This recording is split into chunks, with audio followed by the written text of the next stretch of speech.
preparing the live stream. You are being live streamed. Would you Consent like to streaming. Stream rape.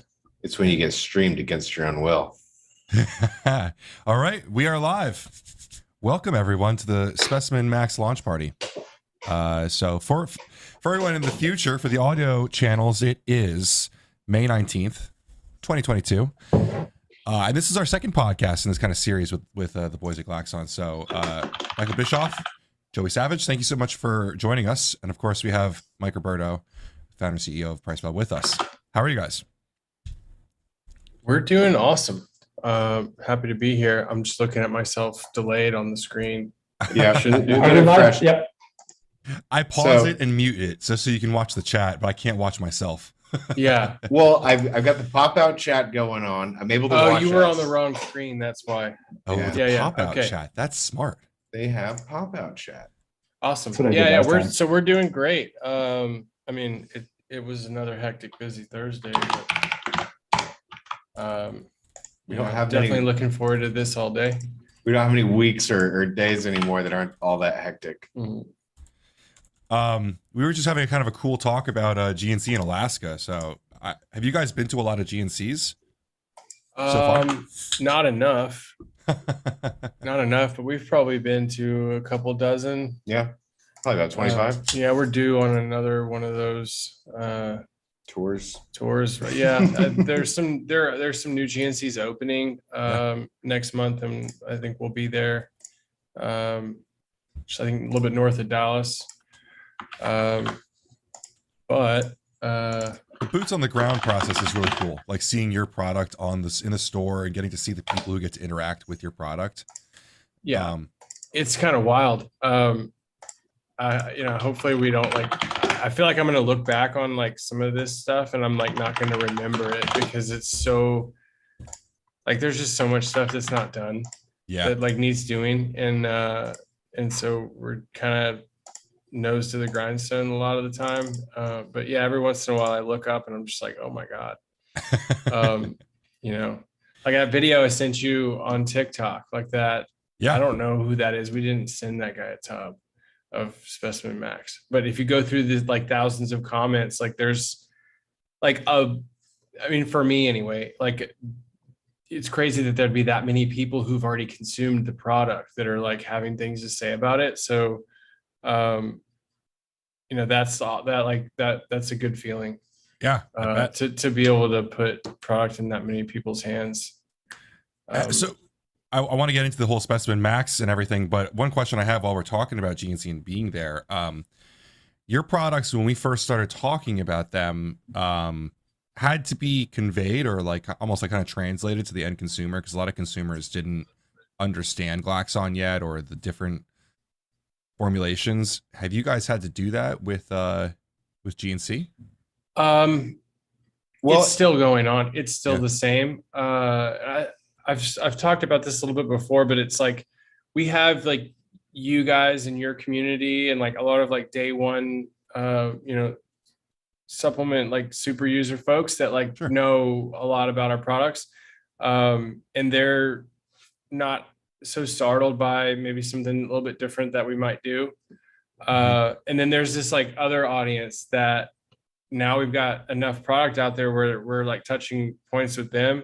And that's what was so interesting about reading the Specimen Max comments on this viral TikTok video. It's what I saw maybe 2 years ago. Because people were I had never heard of this brand. Who are these people? This label's nuts. This product was crazy. I went and looked at their blah, blah, blah. I can't believe that I didn't know about this, blah, blah, blah. And, so that's really invigorating to see that kind of thing. So to sort of answer your question, there's definitely a lot of education that we need to do. There's a rhyme and reason to things that we do that, if you just look at the cover, people might be really judgmental.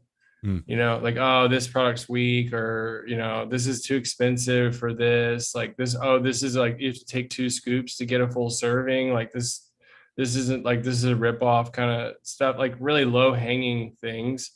And then there's some more complicated stuff like, putting a lot of time and effort into the stackability. Mhm. And that's why I think the giveaways that we're going to do tonight are all just like possible stacks with Specimen Max. So we're going to give away a Specimen Max and then a product that you can stack with it. You'll be happy to see that hybrid is one of them. Oh, But that's like, we're gonna have to do a lot of communication and education and stuff, but I think it will come. A lot of it will come just because people get immersed in what we're doing. And it's a great way to introduce people to the brand. It's like, okay, if you want something that's really going to rock you, this is a great way to get introduced. But hopefully that opens up the door to the other products too, because I don't know, I took Tranquility for like the first time in like 2 months last night, and I was just like, oh my God, like the way it took me down so fast. Did you scoop it? Oh yeah, I went full send, 2 scoops. And the GABA paresthesia and everything hit me, and I was just like, just going through it. And I was like, wow, this is incredible. I'll always go back to that night on the forum where everyone was like, Specimen sucks. It's so underdosed. And I think Joey like dropped a couple knowledge bombs that night where just like, I love that opportunity because people don't quite get it. And then it was like, well, here's a sample, try it out. And they're like, oh shit, this is actually really good. And so it's almost like you get even more brand buy-in from them because they didn't understand it and then they love it. Yeah, that's like what I was kind of witnessing, and that's a bit like a great way to describe it. Like just reading like all these comments of people, they're like, "Yeah, I was super skeptical, but like this shit's awesome." Yeah. So that's fun. I think that's not like the best like business strategy, but I think like Joey and I definitely get a kick out of like the opportunity to give someone that experience. You can question it all you want to, but as soon as it's in you, your opinion is going to change very quickly. Yeah. Well, I think that there's like 2 different sides to it. There's the skeptic side where they're happy to be proven wrong, but then there's the other side, which like no offense to anyone, but every single pre-workout looks 90% the same right now, and that doesn't stand off of the shelf at all. Like it's weird to say, but like I'd rather stand off the shelf in your way in a skeptical way than look like every other one out there. Even negative attention is still attention. I mean, if you look like everybody else and your formula is the same as everyone else, then it's much more easy to get overlooked. And at least people will pick this up and then scoff. Yeah. Yeah. I mean, I don't know which one puts you in a harder direction, Specimen going up or Tranquility going down. Both of those are really great opportunities for consumers. So, well, this is kind of the Specimen Max launch party. I was kind of excited about that. It has been out for a little bit, as shown by the content that's being made. But yeah, it's been soft launching, I suppose. Yeah, so it's been soft launching. There's just like logistics and planning and things that like make it What's a hard unreasonable for us to like deploy like thousands and thousands of units into like a distribution system that has to then do the same thing. So I don't know that the way we're doing that may evolve over time, but in any case, we're about to like formally launch it, so you'll be able to get it from us, and I think there's probably, I don't think that like our base consumer that shops Glaxon.com is necessarily like, had access to it. Yeah. So I'm interested to see how that plays out. So my question, starting from the beginning, is why do we need Specimen Max? Do we already have Specimen GFY? I love that name. Right. So what was the story behind the creation of this? I'll give you like the broad strokes and then Joey can give you the technical, but so with the evolution of Specimen Max from Specimen and Specimen Yo-Yo, GFY, and then just kind of like the daily driver Specimen, this is probably the first opportunity where we've really put a line in the sand between the 2 products, in my opinion, from my personal usage. They feel really different, and I would use them for totally different things. I think Max is like a little bit more playful. And it's, gonna check boxes off for people who want something a little bit more aggressive experience wise. And then if you just like want like an all out, like really intense experience without like buying, something gray area, I think GFY is going to do a really good job of that. I would like consider taking Specimen Max, but I wouldn't personally consider taking GFY. Gotcha. And I know Ben like probably feels like he could take either one. But yeah, it's just like GFY is probably more from a technical perspective, a little bit more fat loss centric now. Yeah, it is Yeah. now. It's definitely a sweatier experience. It's a hotter experience. It's more intense. We got a lot of feedback on the last iteration of GFY where people were like, this is actually a great kind of like fat burner pre, just because it was like so intense. So we kind of amped that up a little bit. Not really any concessions made there. We added a little bit of vasodrive in the GFY. Oh yeah. I was super surprised by the GFY. What do you mean? Like from the experience or the formula? In a really good way. Like, I didn't get to beta sample GFY in the current version. I think I tried something else, but the GBB addition to it, I mean, like from a very bird's eye view, I felt like the only like major difference, and this isn't like taking away from anything, but I felt like the GBB was the big resounding difference in the experiences, like that sweat. Like Yes. Like when I took both of them, I went back to back a couple days, and I felt like the biggest difference was the thermo. Yeah, 100%. And that's like that like cold sweat. I think it like amplifies like that sort of like goosebump feeling that you get from the Ohembe, that you get from like really hardcore pre's that we can't make. So like people who are looking for that, and don't want to dabble in like questionable ingredients and stuff, like I think it checks that box for them.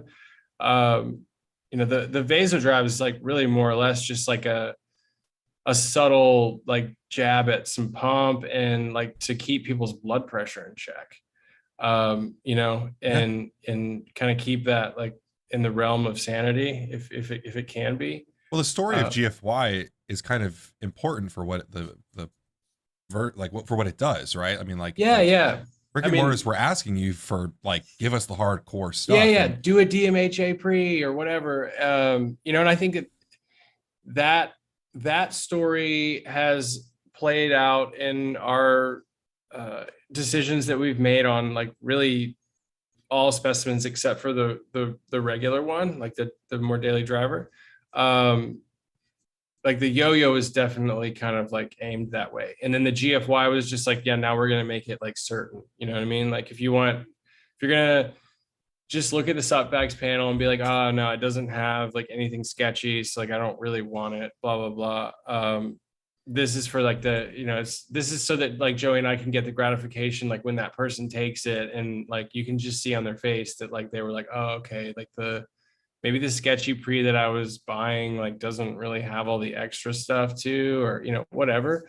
So I would say that answering that like small brick and mortar problem of like, we only buy like the hardcore, not compliant pre-workouts. Like, I think that's in Max too. And what's funny is that like Max is in larger retail distribution. There's other pre's out there that are really strong. I'm not like trying to say that's just our take on it, but I think the more modern approach right now is that like people are just throwing like so much money into their pre-workout, like to add like all this, performance or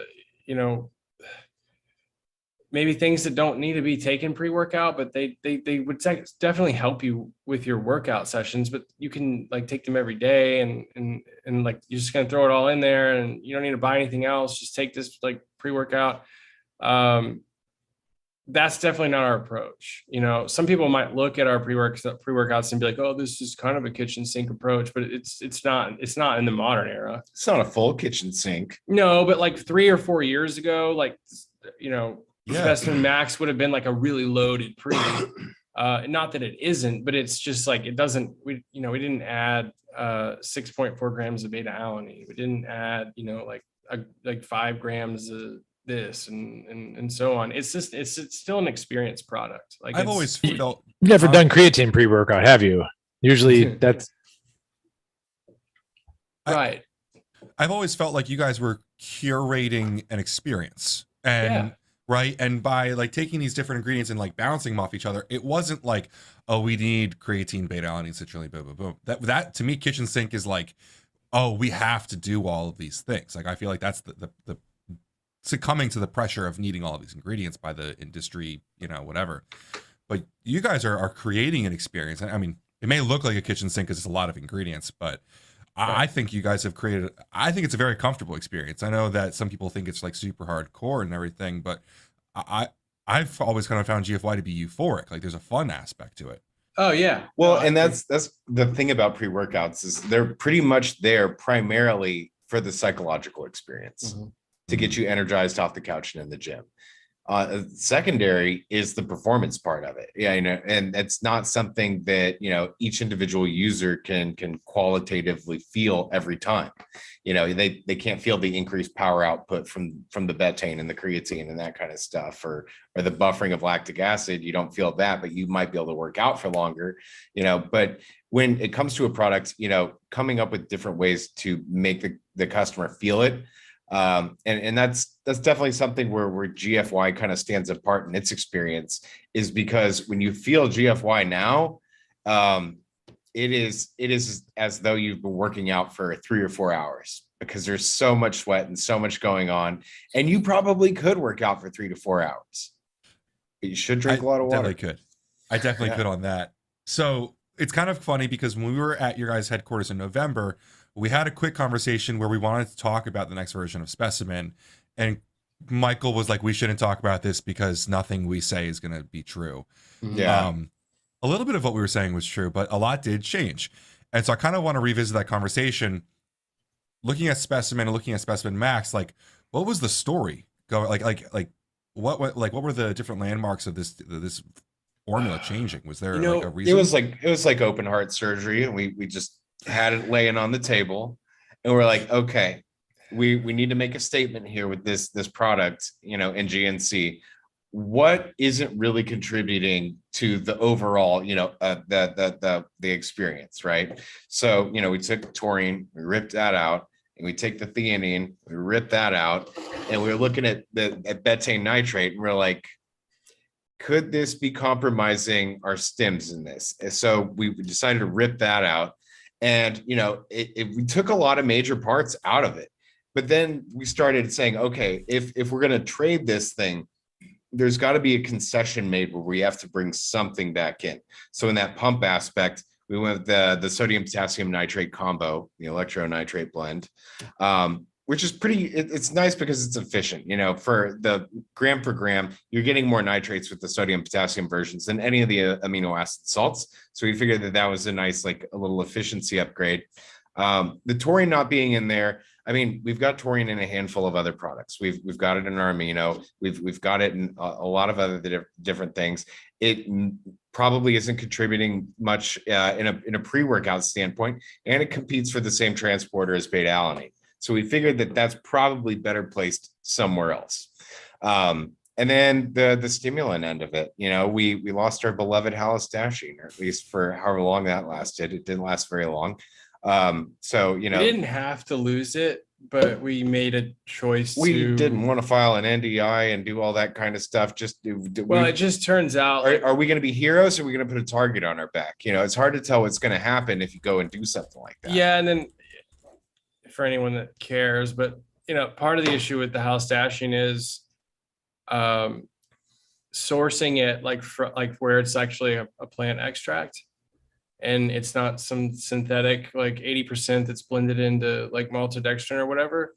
That's like something we have the capability of to a certain like volume and level, and then it starts to be like, oh, okay, well now we need this much, like this many, like kilos of this regularly. We have one supplier for it. you know, Is it we worth don't really committing like to? the flow charts of the raw material, yada, yada, yada. You know, the alternative is we can get like a synthetic version of it, like an HCl or whatever, from half a dozen people. But technically the HCl version of it doesn't really meet our quality criteria.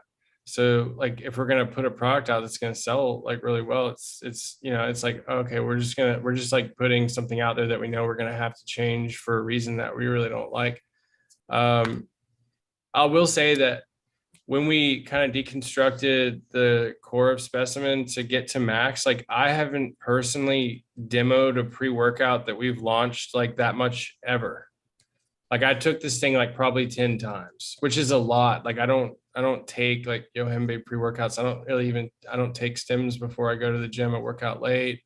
And it's just not particularly my thing anymore, but I demoed this thing so many different times, and it did actually challenge Joey, I think, like the feedback that I was giving him, because I'm like, okay, we stripped out all this stuff, and then we were working with just a core of things that we were really comfortable with what we thought that they would do.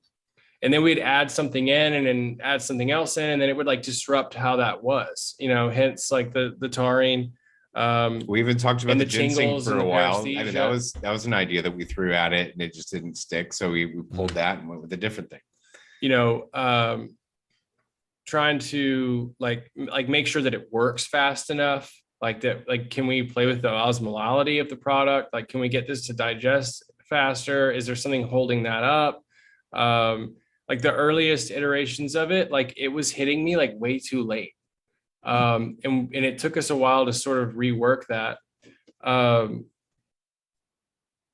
would get into like more about that, but I don't want to give away too much. But yeah, now I'm really pleased with the experience. I think that it's just like a good high stem experience. It kind of, for me, it checks off the boxes where it's what I think people would want.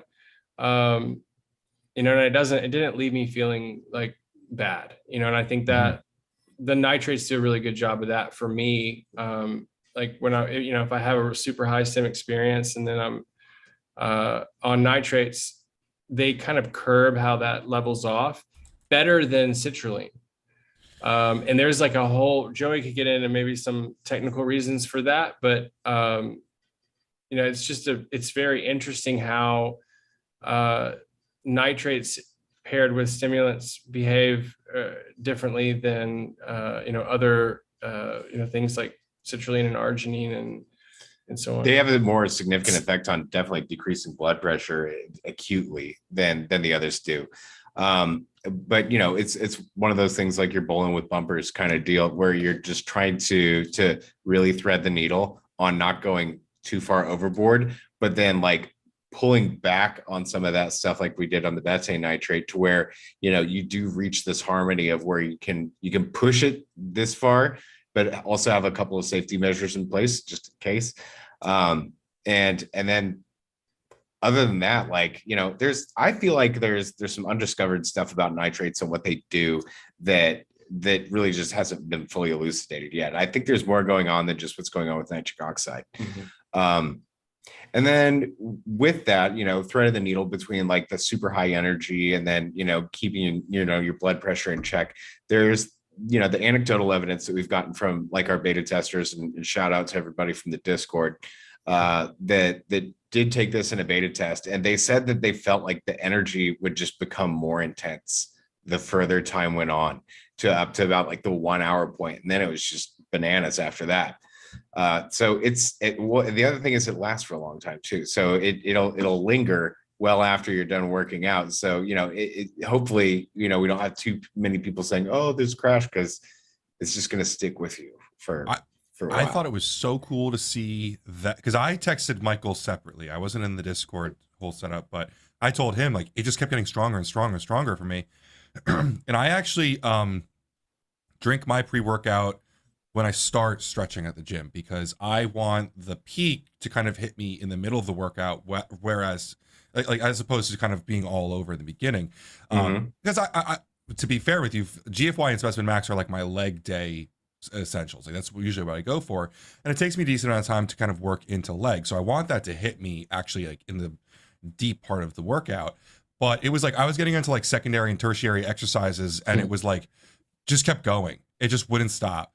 I actually would really like to know how Mike would fare on Max, because Mike does not like alpha yohimbine, but I felt that the effects I thought they were mild compared to the older specimen in the alpha. I think there's a day and a time where Mike would not hate it. I used it today. I mean, I didn't use Specimen Max. I used alpha yohimbine. I like to keep it under a gram or a milligram. So this, being 3 milligrams does scare me a little bit. I'm not going to, I'll try it. Sure. No, because I like the nitrate story.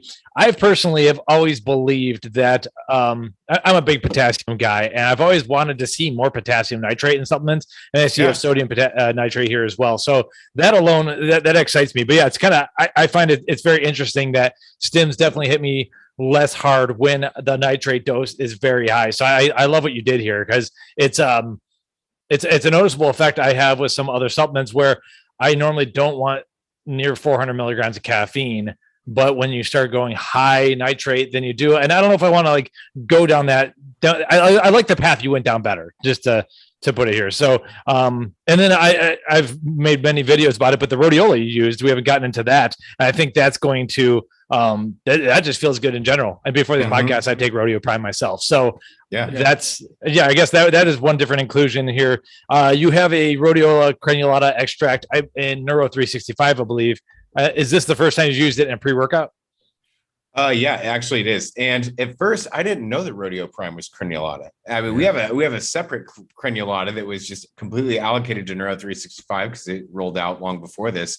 And then, we were like, we also, because we had to think about what was going to go on in GFY, because hortonine's also gone. And when it comes to using any kind of, quasi MAOIs, you don't have a whole lot of options left anymore these days. So, Rhodiola Prime is an eligible candidate. So we slid that one in there and found out, after the fact that it was crenulata. And I was just like, well, how about this? Could have something. Moving it to Neuro 365 too then? Or no, we're still using, I mean, we technically could use Rhodiola Prime, but it's not declared as Rhodiola Prime on the label. Right. Gotcha. So you're using it, okay, for that mechanism. It's a pretty good dose too. Like that's, Max, I like it. Max suggested dosage from this guys at NMB. Yeah. Well, it had a noticeable effect on the way the product felt for me when we added it. And it plays so well with the Ivy Leaf. Those two are a great pair. Because they're in there. They're in there for very similar reasons. Yeah, Joey can explain this. Okay, so we're dropping the Supplement Lab video on this Specimen Max, I think, like next week, and it should probably coincide with the launch. Yeah. Mm-hmm. So the way that the stims are built out, there's caffeine and theobromine to kind of trigger the release of these different neurotransmitters, where you got tyrosine and L-Zopa on the back end with B6 that's trying to refill the pool as they're going to get released. But, then you've got these two other aspects. You've got the Rhodiola Prime trying to act as the MAOI part, but then the Ivy Leaf, which is supposed to be the norepinephrine, dopamine, serotonin, triple reuptake inhibition. So, you're going to have a plentiful amount of neurotransmitters going on the entire time. It's like conducting an orchestra, and you got, I'm going to use a band analogy, like drums and bass and, 2 lead guitars and a singer going on. So as long as you have all those pieces to this band, you can create a pretty good experience. I like it a lot. We've experimented with some pretty high doses of Rhodiola Prime. They sent us powder, and it goes well with a lot of things, to be honest with you. A lot. Oh, yeah. I feel like it doesn't really take away from a lot of stuff. Yeah, and if you look at other Rhodiola rosea research, at least, there's some clinical studies that go into like the 500s and stuff, and probably beyond. So I think I don't know, it would get expensive at that point, and I think you landed on a good number here. But when you said max dose of 250, I was like, I don't know. I've seen larger doses. Well, for rosea, for sure. Right. There's a lot of weird stuff going on with rosea lately, though. It's now a Really? protected plant in China, apparently. Oh. Yeah, so that could probably cause some disruptions. In addition to that, there's a lot of fraudulent material that's currently on the market, and I think what's happening is that because rosea is such a protected plant now, that the people are going out and harvesting craniolata, and then they're sending that over to the United States and calling it Rhodiola rosea. And then, yeah, Interesting. different constituents. Hey, we're half hour in. Do you guys want to do a giveaway? I want to make sure we're on schedule for you guys. Let's do a giveaway. Let's do since we're talking about The Neuro Max. yeah, let's do Yeah, what's Neuromax. are you talking about stat? Oh, there you go, Yeah, stacks. so we're gonna give away a couple stacks tonight. We'll save the most obvious stack with Plasma Surge, but yeah, We're gonna be Specimen giving away. Max and Neuro 365. What are the what do we want to do here? I don't know. This could be anything. I got an easy question. Too many people will get. All right, go for it. It's a speed Say, race. what's the ingredient that's in both of those? Oh yeah, Or is the it- common ingredient both. And go. 32 contestants. Only one will win. Now they're a little bit delayed, so we'll see Yeah. the chat. The last thing I've seen, Will Brandon wrote specimen beef, which I'm a fan of that idea. Then Tyler made a little emoji, and then after that, it's on. I do actually have a question too. We got to get us a win. You have a question? When we get in, Will Brandon.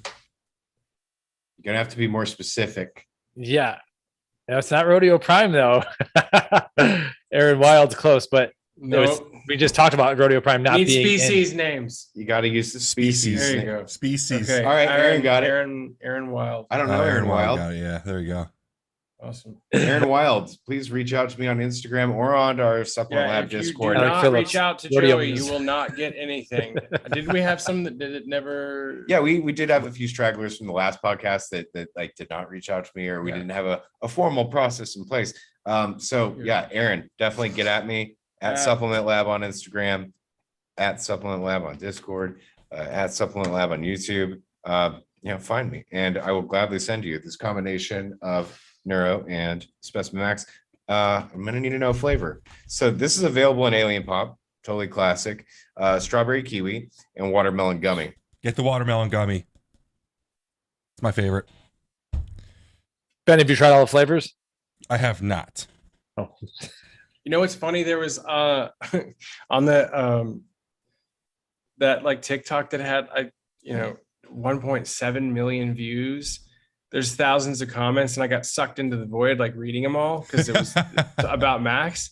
And you know how it goes, but like there's people in there who I know for certain haven't taken the product, and they're like, oh yeah, the watermelon flavor is horrible, like it made me gag or whatever. And I'm just thinking like, there is no way, because when that came off the production floor, like I went and got like a first tub of it, checked it all out, started sipping it, and like it screwed up my whole day because like I was just like subconsciously like drinking and sipping on it because it tasted really good. I'm not saying it's the best tasting thing on the planet, but like I don't know how much better you want your pre-workouts to taste. I mean, that's the. But yeah, void that of one's TikTok. of course, Trolls be everywhere. but I don't think they understand. You're going to have if you have more than one botanical or whatever, it's not going to be Kool-Aid. It's just No. right. but it's worth it. Like adding rhodiola. Rhodiola is not the worst tasting thing, but it's probably adding a little bit of challenge. And These so you kids do don't know how good they have it these days. Seriously. But I don't know. I thought it was pretty tasty. The strawberry kiwi is good too. This is the only time where we've really broken the rule of like having 3 different botanicals in a product that's a drink. Yeah, Joey was I was gonna ask so about against that. He was so I drug my against it. feet a lot. So against it. What's funny is that the Sant energy actually kind of helps. Interesting.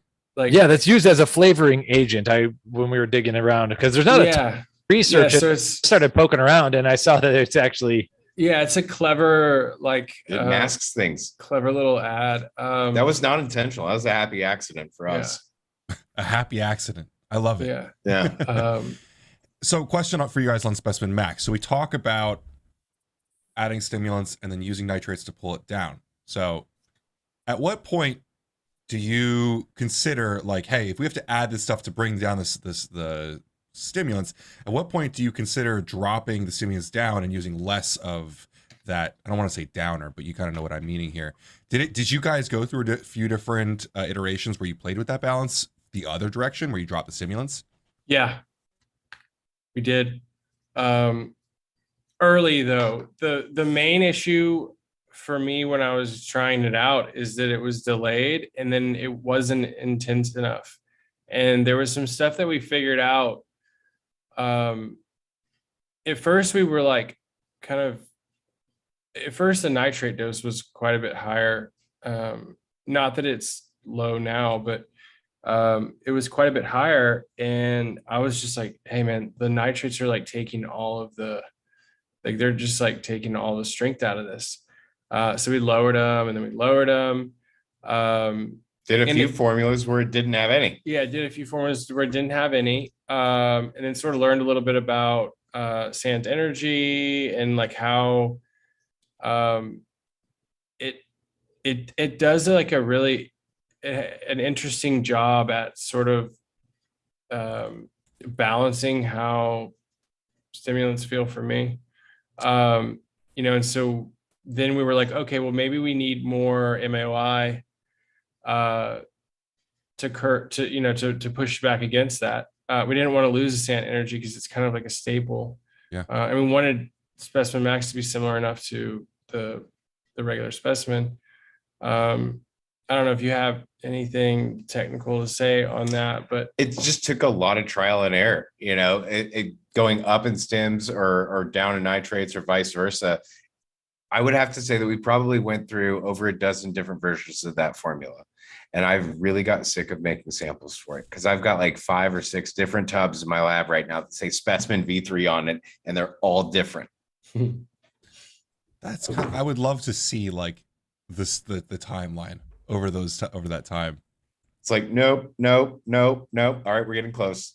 Like no. Kind of like okay. Put them all on a line graph and see the trends of stims and nitrates and Sant energy and mayo. So Joey, when you're making your test tubs or your test servings, how are you doing it? Are you manually scooping each powder still, or do you have a better system? I wish I had a better system, and if you find one, let me know. I don't know. I'll hire that robot in a heartbeat.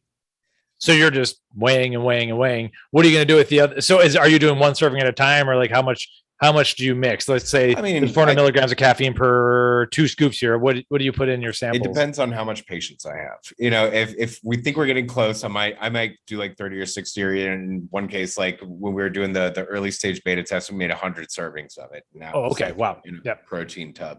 But if I'm just doing a couple like one-offs, like for flavors or something, then I might make 5 servings or something. But it's very rare occurrence that I'll make a single serving of anything. Right. And then how do you shake it up so you don't get like any like caffeine or alpha yo hotspots or anything?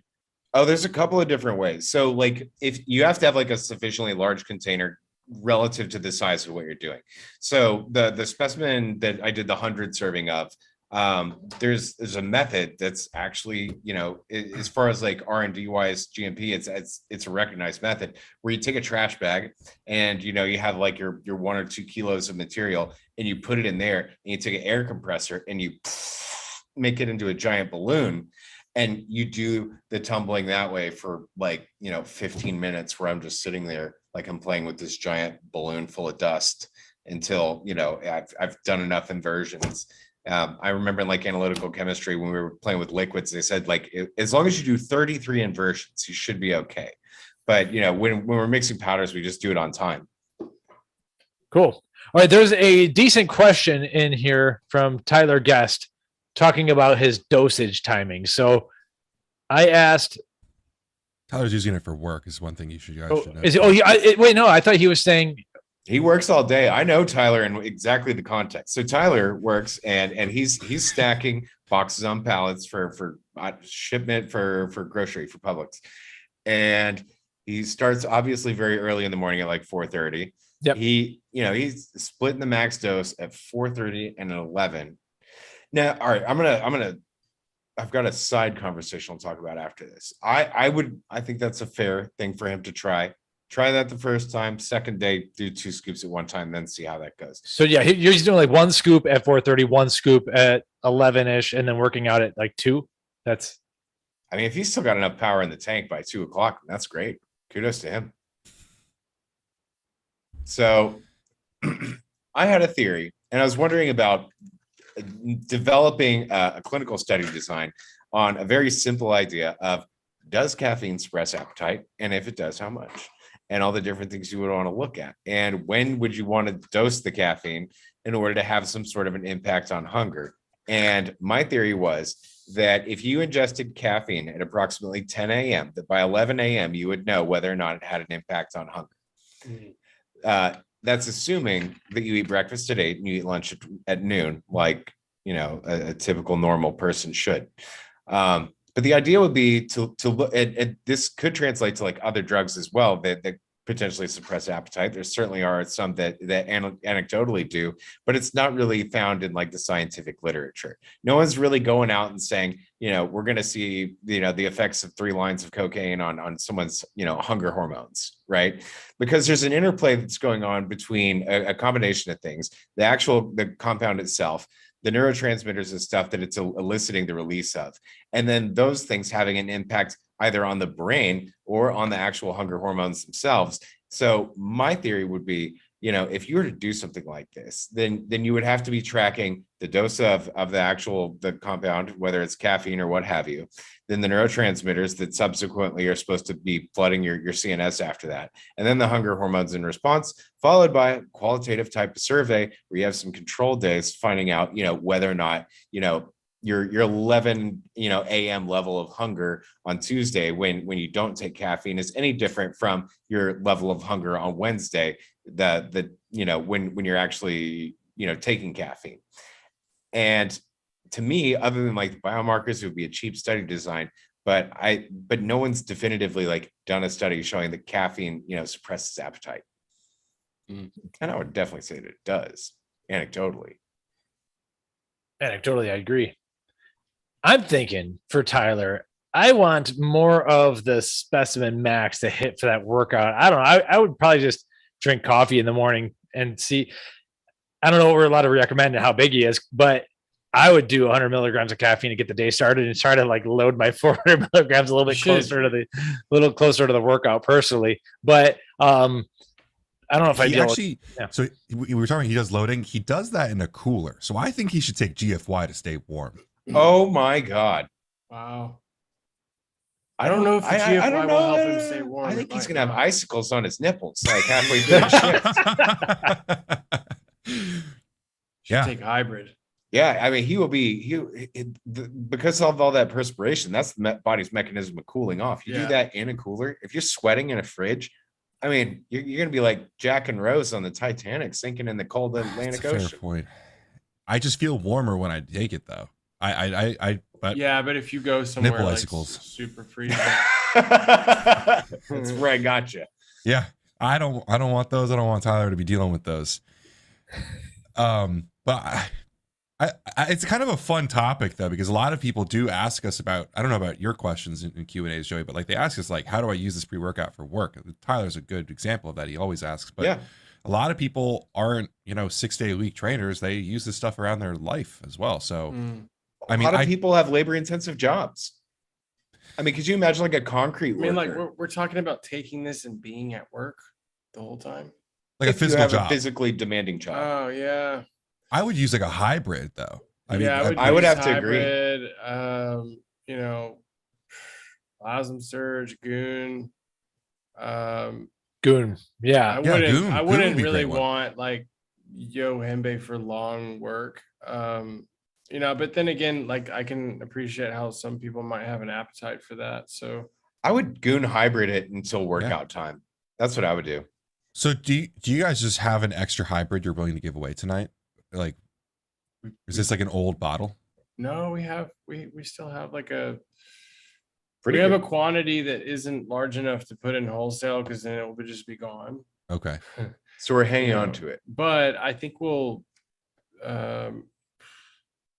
with some luck, there's going to be a really cool hybrid V3, and we'll probably do another run of this one and hang it out for a little bit. We are pushing for hybrid V3 very hard for you. Yeah, we appreciate that. We do. Yeah. We I hope Crazy. you guys appreciate So- the video yesterday too. It was a Yeah. little subtle.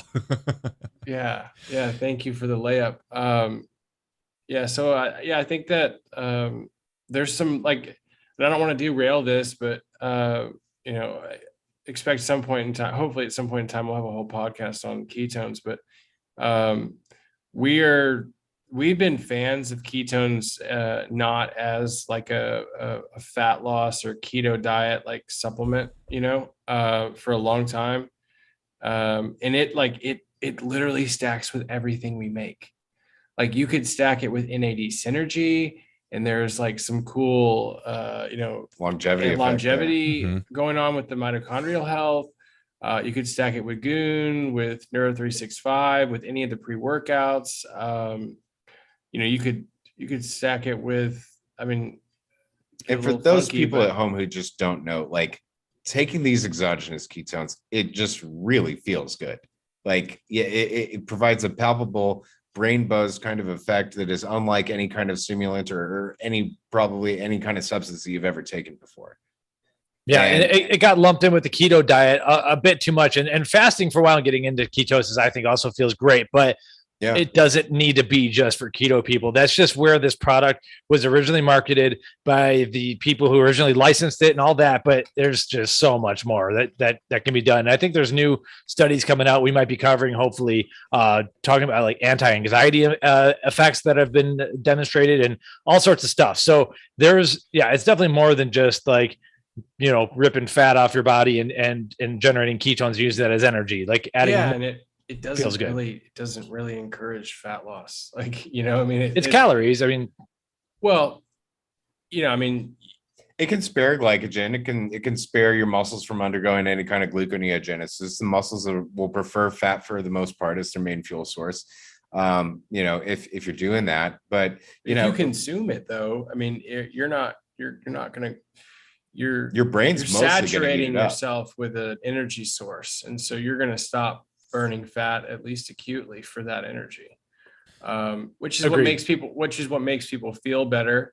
So I do appreciate, like, if you're in a ketotic state and you're looking like to enhance mental performance or physical performance or mood, or cravings to eat, like, ketones are definitely an amazing solution. But it's, like you were saying, it's what happens because fat loss is so easy to sell. And so, and people just start putting like, oh, okay, well, like, instead of running a study on what this is really amazing at doing, we're just going to run a study on like how, it's going to make your dick hard, or, it's going to make you lose fat. Like, that's what happens. I sent like Joey I forget what it was, but it was like a study that was done not so long ago on like Viagra. And it was basically like a really complicated mechanism for how it can boost like testosterone production in men.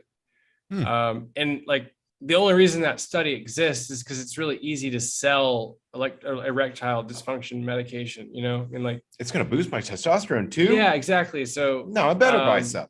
There's probably a lot of stuff that might, but it's not as easy to sell. So I think that's kind of what's happened with ketones, and it is what it is. But,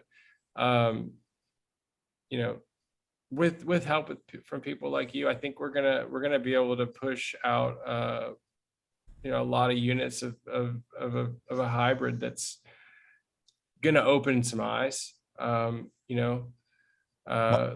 And you made them, in my opinion, you made the electric lemonade flavor. That's one of my favorite lemon systems that I've ever had. You made them taste better. I've been to the ringer back when I was doing a lot of the keto supplement reviews. So that's probably like 4 years ago. It's so much better. So I was impressed by what you did with them. Were we going to give a tub away? Let's do it. Yeah. Or not, maybe not that. I don't want to give away your precious stash, but a stack. No, we agreed to do this. Sweet. Okay. It's the hybrid max stack. There we go. All right. So next contestant, Hybrid Max. All right. This is such an amazing combo, by the way. Like, like you were saying, Mike, like the ketones actually help with anxiety because they stimulate GABA receptors in the brain while giving your brain like a ton of like energy that, you don't even have to metabolize the ketones. Like they go straight to, resources for energy production. So it's just like you can take a pre-workout to get out of a slump and want to go in the gym, but you take it with hybrid and it like kind of buffers a little bit of the anxiety and it just gives you this like feeling of being fueled up. It's really amazing. I'm going to try that with Alpha Yo. See how I do. Yeah. I don't we'll think send we you have some. two sexier labels than these two right here. Yeah. Pretty close. All right. So what's the question then? The question I'm looking for. Should we ask a complicated ketone question that they'll have to Google? A keto file will have to know the answer to this question. I mean, Mike will definitely know, but well, yeah. I'm looking for 3 letters. And these ketones that we keep talking about have a couple other names. And one of those names are these 3 letters. That's easy, but whoever's first. Last comment we have here is 3 letters like that come first. Oh, we'll see. I love the lag on this. The anticipation kills me. It's like I was gonna knock it out real quick. Have to give him another crumb on that. I think I'm gonna. No, they're gonna get it. I think someone's gonna get it. There you go. There we go. Yep. Will There you go, Brandon Will. is hot on it. Contest winning, fast typing, hands blazing. If it was going to be me, I was thinking something very similar. I was going to have them spell it perfectly, beta hydroxybutyrate. Yeah. Oh God. Yeah. We would have had some fun ones there, some fat fingers. All right, well, Will Brandon, you are the winner. I'm going to pin his comment. Boom. That's cool because Good Will stuff. almost got the first one, so it's cool to see him get the second one. So, Oh, Good you pinned him. That's thermal going to be the other stack, or what's the status of that? We'll be doing Thermal Max. We'll be doing. I figured, Thermal okay, Max. I figured that was a good stack too, because you talk about like not having too many complementary things. Like thermal's got the carnitine because you don't have a lot of carnitine in some of these supplements.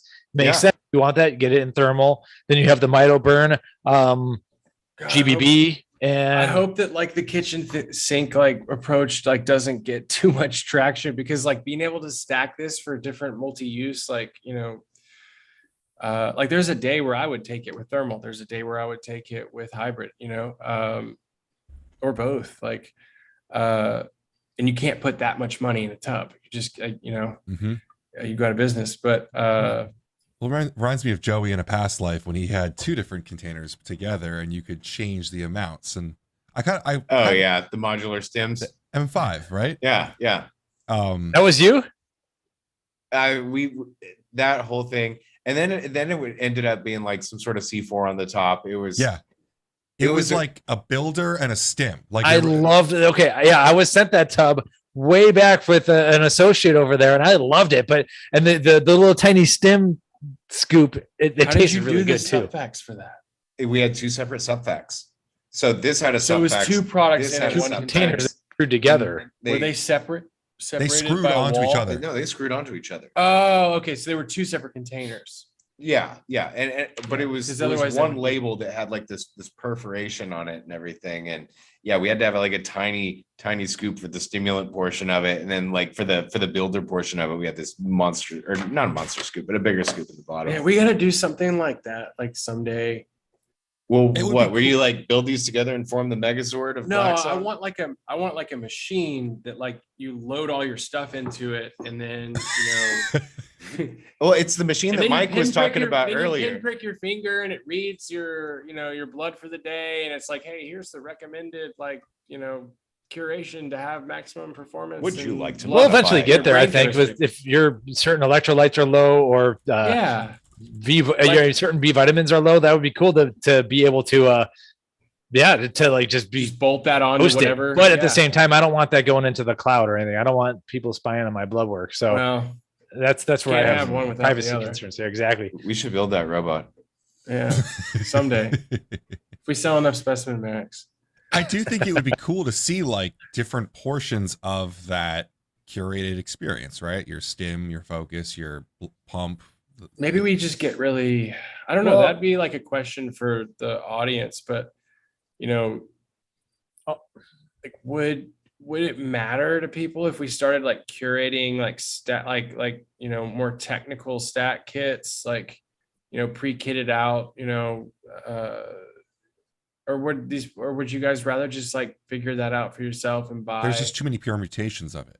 Right. I like to build the stack thing we have on our website because it gives people that. Yeah, we freedom. ended up with like what we had 4 pages of stacks. Yeah, but it It would be was cool like- to have them somehow together with, you know, like the scoops that you can then do different. Like even if Yeah. Specimen Max is then broken down into the like the focus and the energy, because maybe someone likes a lot of like the alpha yo or the yo-yo blend, but they don't like the actual caffeine of it or something. Mhm. I mean, I think it's as close to, I think your current selection is going to be the closest to that without them actually being together, because you got the plasma surge, the goon, the specimen, and everything. Tyler's got a good point. It's just like one of those Coke machines that you find Yeah. those modern day soda fountains where you're like, "Bing, Here's- I want Where this there's like flavor. where there's Do you like know how it works? 120. There's a midget inside of the top of it. It shoots seltzer in, and then it has like formulas for different syrups that it drops in with it. So Okay. you really, I mean, that's basically the robot.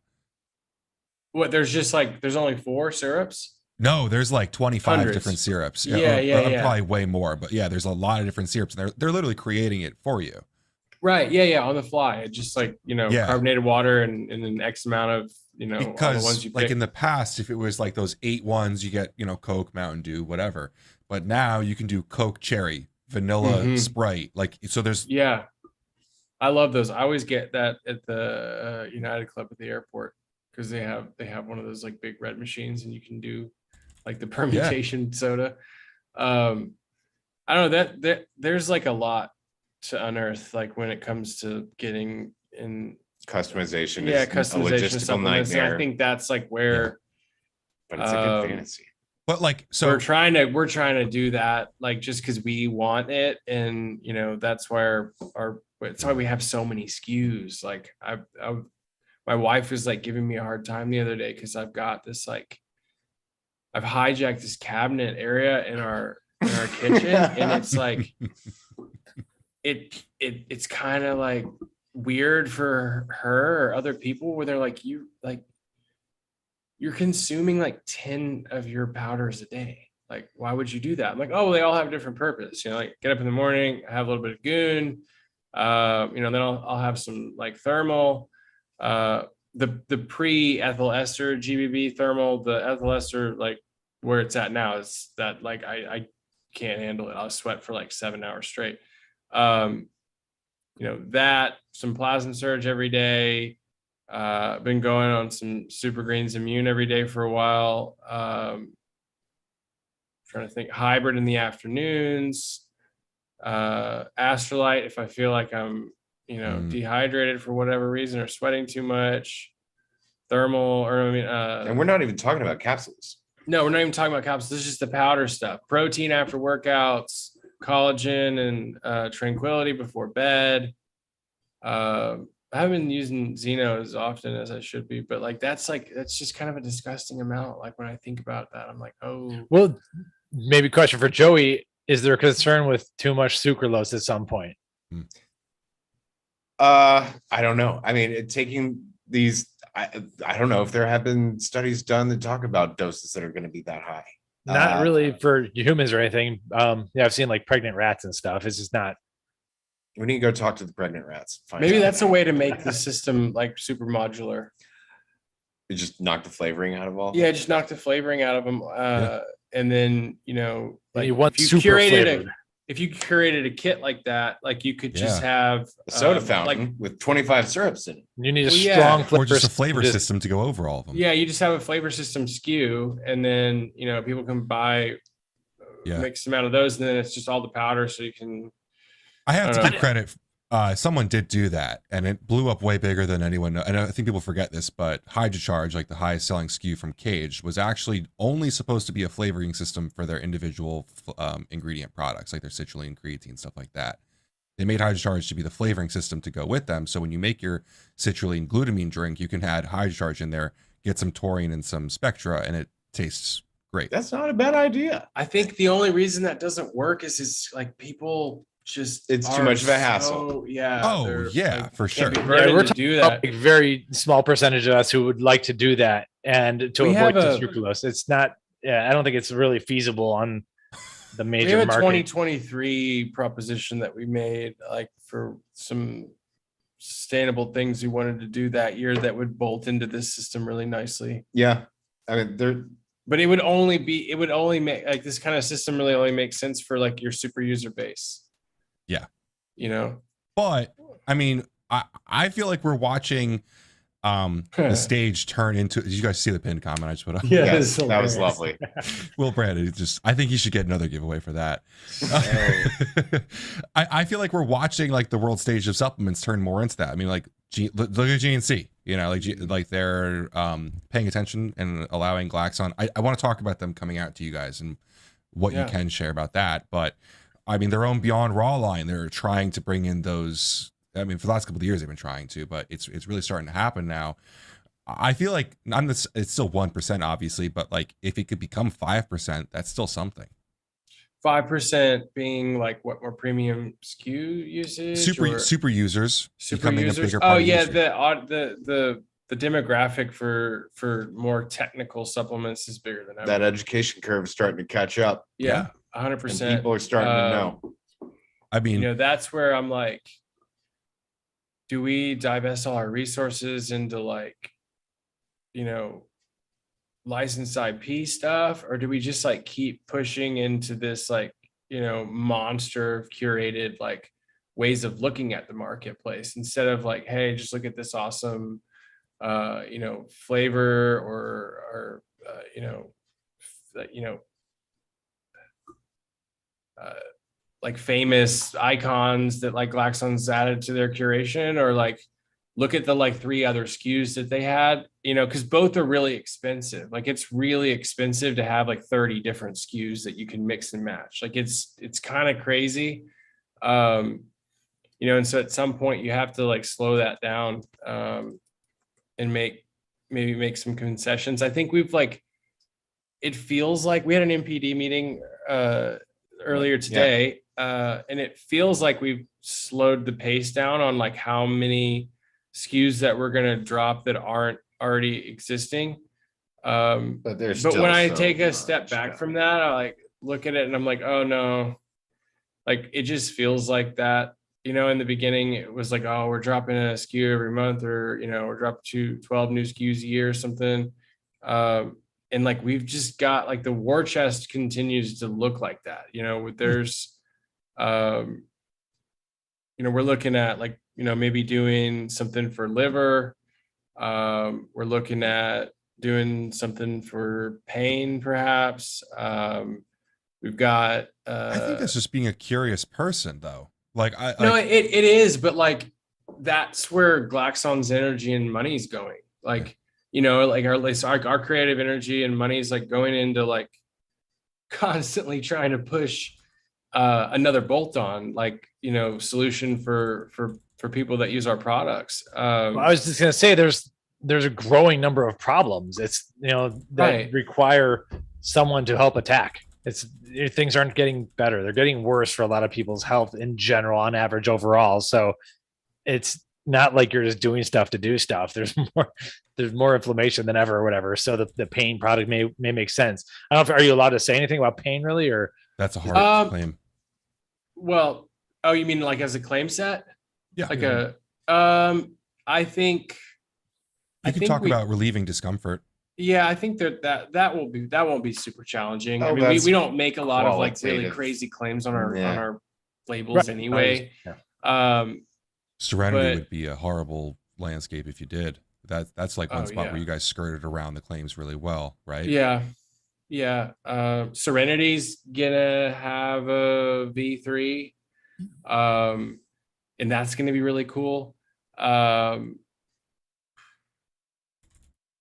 I'm looking forward to the Serenity I don't V3. even know. I can keep going on about like this Super stuff, but- Shrooms is going to get an update. Yeah, Super Shrooms got an update. Super Really? Greens has an update. If Super Shrooms gets an update, does that immediately go to Super Greens? Yeah, You understand what I'm asking?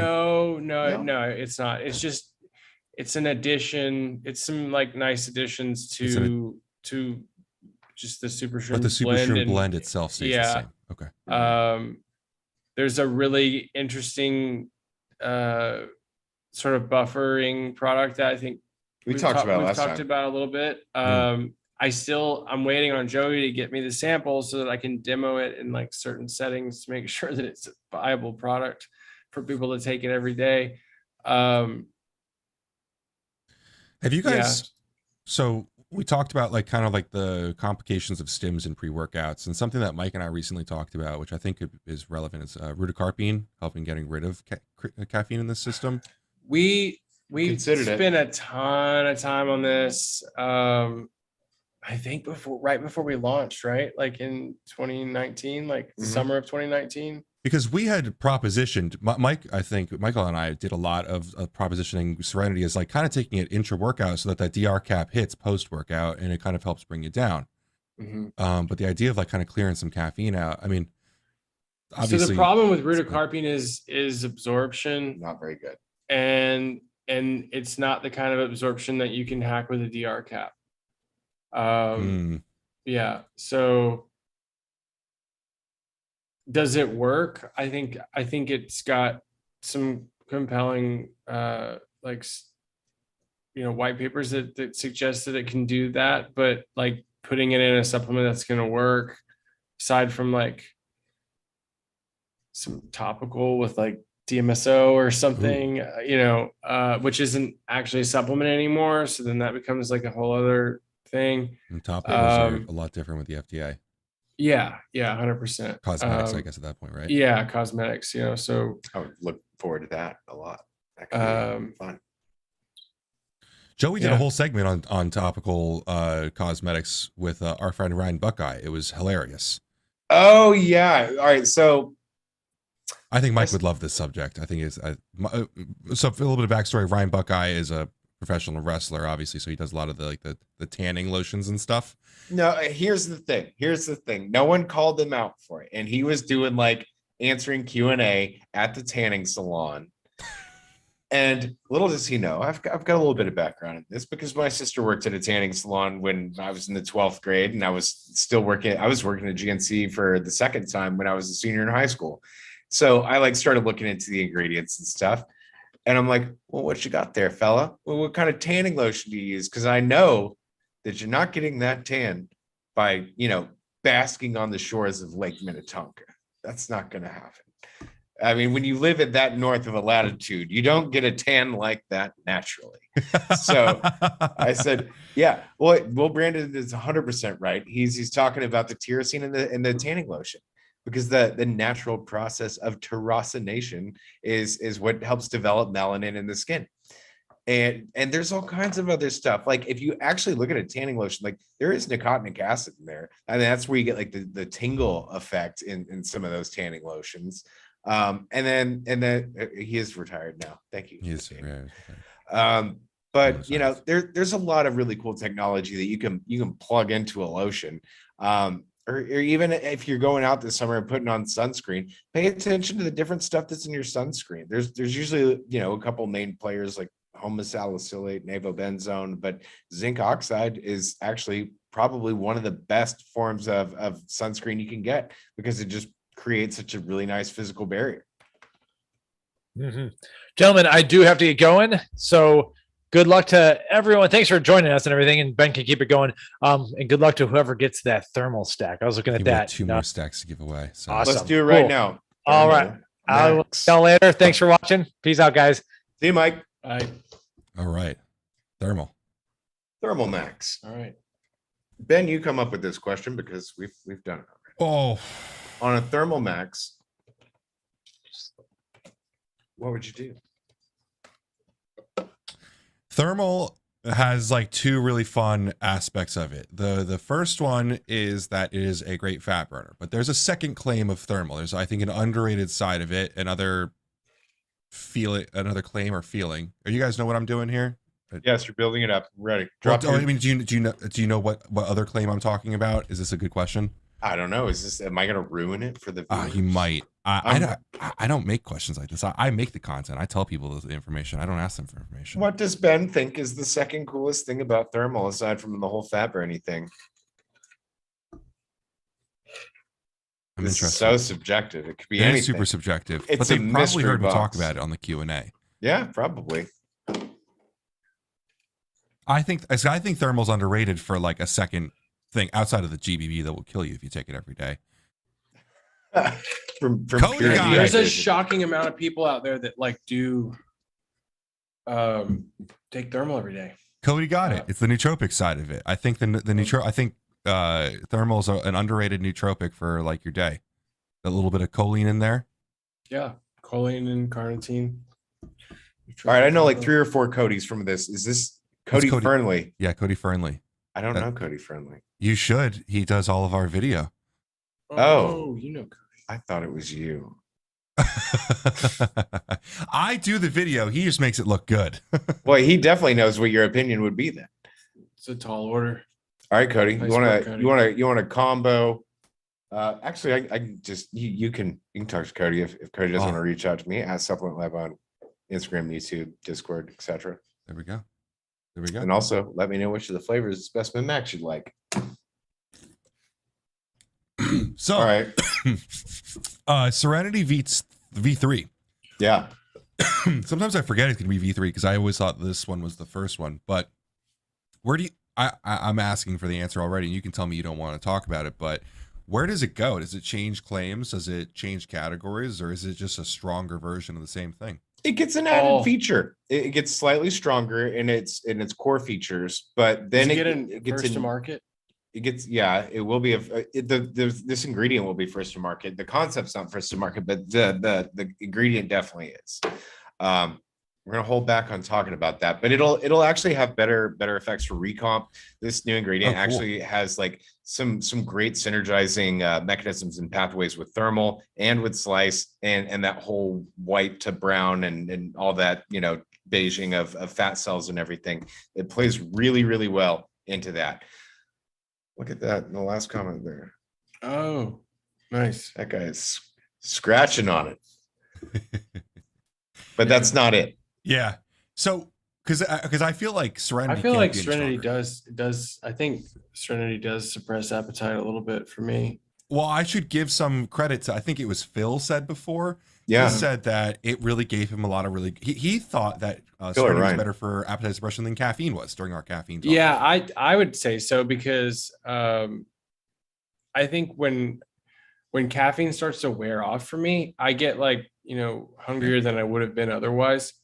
And Serenity doesn't really have like, you don't like come down off of it and feel super different. Is it a stress eating thing or is it? Yeah, I think there's definitely that. What about the motivating force behind hunger in general? Yes, Yeah. I'm hungry, but what's going to make me go, kill my prey? It's probably going to be cortisol. Right. Yeah. Or people who get hangry and they're so irritable and frustrated, probably because their cortisol keeps rising because they're so hungry. There's probably a correlation there. Yeah. I mean, Joey, like years ago, you and I talked about like the hunting and the feasting of mTOR and CAMP. And I love when you talk about like diet phases and biofeedback of that, like really looking at like, what is your body trying to do? What's it telling you with all these different hormones and you got to think about, okay, how you got to slow down. How am I feeling? What are the different chemicals in my body responsible for this? And then, based on that kind of information, what is it trying to tell me to do? Mm-hmm. And I think that, there's a whole lot of cortisol when it comes to motivation and the combination of what it would do with adrenaline and noradrenaline. And those three, once they start playing, there's going to be riots in the streets, if you don't satisfy them. Yeah. Right. It's just like taking the edge off. Like it makes, any of that, like. But adrenaline, noradrenaline, and cortisol, that is Like the edge. Serenity would pair well with Cetox Yeah. for those reasons. that's a cool idea there. Yeah, So, let's sail on Because that. like when you get like, I think when you bring your cortisol down, it just makes it a little bit easier to not Freak out on people. just get like flustered by cravings for whatever. I remember taking like a while back when I wore the Dexcom. Okay. And I was like sort of fasting through the day, and my blood glucose was low. It was like 50 or something. And like I felt like I didn't feel good at all. And then I took like a full dose of Serenity, and my blood glucose like stayed the same way. But I was just like, when you get like when you get ketotic and low blood sugar, you get like real edgy. And it was just a really interesting experience to have like low cortisol and low blood sugar. So I would say that it would be a good appetite suppressant. The reason that was funny is because like Joey, I made a joke out of a concept to Joey like 2 weeks ago, and now he's like got it on our NPD, our new product development chart, and is like trying to will that into existence. It's not a capsule, it's not a powder. But it's in the hunger suppressant realm. I don't know if it will happen, but if it does, it could be cool. Between like a cool Anomaly and Hybrid and Serenity and this new potential product, it's like we're creating a kit for people who are cutting, like going to like they're preparing for a show or something, where you're gonna have like all these different tools where you're like, oh, am I hungry? Well, I can do this. Well, do I want to absorb these carbs? I can do this. Do I want to even like the ketones in their appetite suppressive properties, if you're dieting down, you don't want to eat anything, that'll keep your brain happy for at least a while. And then the way that these, can modularly stack together is still pretty utilitarian. My sister actually, she did a show last year, and she's doing a show coming up the second week of June. And she's been doing the in-body kind of bioelectric impedance, and she's in this cut right now.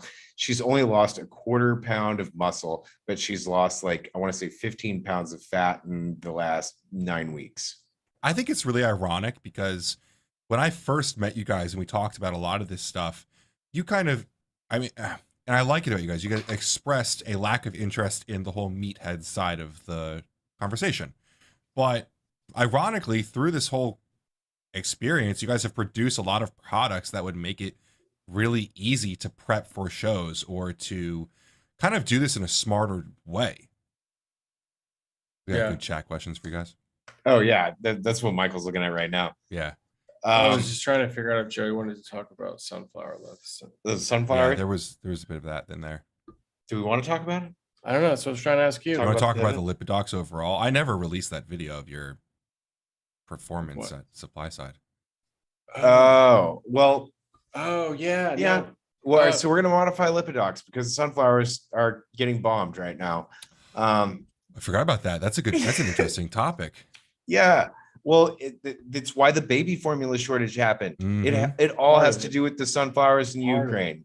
Yeah. And now I hear about like people from like Argentina shipping sunflower lecithin. There's sunflower lecithin coming out of the woodwork from places unknown. The problem with the South American stuff is it's got pesticides in it. Yep. Yeah, we had talked to a few providers and they were like, well, you'd have to turn things around too because they're not making like at scale is the other thing. Yeah, when you're doing like when you're making luckily truckloads of stuff, it becomes a real problem.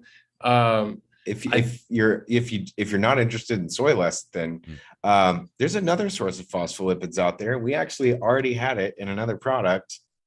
And we're so this is there's going to be a moment like with Lipidox coming soon where market pressure like is going to lead to like a lot sexier innovation, and it's going to cost us less and it's more sustainable. The sunflower lecithin, do you guys apply that to the whey, or does it come already with the lecithin? We both. Okay, because I was pretty sure it already came with some. I didn't know if you guys. We should have made a choline claim on Protos, in my opinion. That'd be cool because it's got phosphatidylcholine in it, which is like post workout. That's such a. I mean, it's kind of like a supplement nerd thing, but like choline post workout, like when you just depleted it with like your protein, it's pretty cool. I actually take a lot of choline post workout now. Yeah. So there's to give a shout out to Tim Gritzman came up with the idea with it, but like post like heavy CNS workout, I just had this fog. Yep. Deadlift. And it's like I was replenishing electrolytes, water, carbs, and not wasn't really like satisfying. Like you feel a little bit better, but I said to him, he was like, I think it's choline because you're Rhodos has like 400 milligrams in it, right? that makes sense because 2 grams. Yeah, love we're gonna taking ramp it Rhodos. up. What? But we're not even considering what's in the MSGM. No, not considering that. But I'm talking about we have 2 grams per serving of that in there, and it's 20%. Mhm. Yeah, so By the way, I just got these in today. 400. Yeah, so that's got 400 milligrams of phosphatidylcholine in it, not declared, but that just Very cool. I I love the little cowboy hat guy. Because of milk, I thought Texas, but it's a cowboy. potato potato. Apparently TikTokers don't like Texans. There was a guy on that Specimen Max video in the comments that was like, yeah, I heard that company and the owners are from Texas, so I'll never buy that. And I think like, you're a little troll sensitive, man. oh, I mean, You should invite him down. I just think it's funny, Give him a but steak dinner. Being on TikTok has made me try to just ignore those trolls more, or Yeah. make content specifically for the trolls, which works. Oh, really and they well. love to bite on it. yeah, I Joey, mean, I you're get really good kind at of a that. kick out of it. I irritated an MLM company. Yeah, I remember. Oh It's yeah, still did they getting get your comments post? to this Did they day. get your post taken down? No, No. I 'cause I'm I not started wrong. a series of most illegal pre-workouts I could find. Oh, wow. Yeah, shout out to the Review Bros Reddit. Helped a lot with sourcing those. I love those guys. I'm not nothing against them, but there are some pre-workouts out there. I found one with Delta 8 in it. Well, Ooh, no. that'll kind of shoot you in the no. foot a little bit, but okay. That shoots all of us in the foot as well. Yeah, but especially if you take it before a workout. But I did these TikToks just like, this is the most illegal pre-workout I've found, and it really makes you wonder where they're made. Mhm. They're definitely made in the UK. As we're coming up on the end of the hour, or I guess we're doing an hour and a half. You want to do the last giveaway of the Max Surge? The third quartile, yeah, I think so. Max Surge. Max Surge. Max Surge. The most classic stack that we would ever recommend would be a combination of our Specimen Max with Plasma Surge. If you want more pumps and better blood flow, this is going to be your way to go. How are we going to do this question? There's an enzyme in your body that breaks down the number one precursor to nitric oxide that exists. And originally, most nitric oxide boosting products were developed on the premise that this one amino acid would make all this nitric oxide. I don't want the name of the amino acid, but maybe the enzyme that breaks it down. Wow. That's And the enzyme that breaks down. the number one precursor to nitric oxide. The number one precursor to nitric oxide. I don't even know if I Bioavailability. know the answer right now. That's a serious question. Bioavailability I aside. think it's And a hit. Oh, I'll tell you Obsidian. that. fucking What? That's nailing what I it. thought, yeah. Oh, wow. Hey, Obsidian works at a GNC, right? Or is it Yeah, another he's company? manager and clean. I was gonna say Oh, boom. that's cool Right next to to see. Fort Hood. All right. Look, these guys are not Okay. idiots. Okay. Wow. Well, anybody after the first one's questionable. You just need What's to your favorite arginase inhibitor? Nitrosogene. get- Wow. I heard you on a call with him the other day talking about that specifically. Uh-huh. If that's your favorite one, why don't you ever use it? Or are you being facetious? I'm sorry. Mostly costs. Yeah. But I think that there's a lot more magic to nitrosogene than they have studied, that they've so much left to discover about that molecule. I think they would love input from you. I heard you met Todd, so I'm sure Well, you probably know. I've met Todd, but I talked to their R&D people and they were pushing back, and I'm like, but you don't even know. I love them, but they're You don't very even know. they're inside the box people. You know, like if Glaxon is this wild alien beast, you know, Mhm. they're traditional, you know? This guy. Yeah. Yeah. Well, they've got a lot of data, a lot of human data, like flow mediated vasodilation. Like there's that. And I was, being kind of picky about smoking guns and actual nitric oxide output.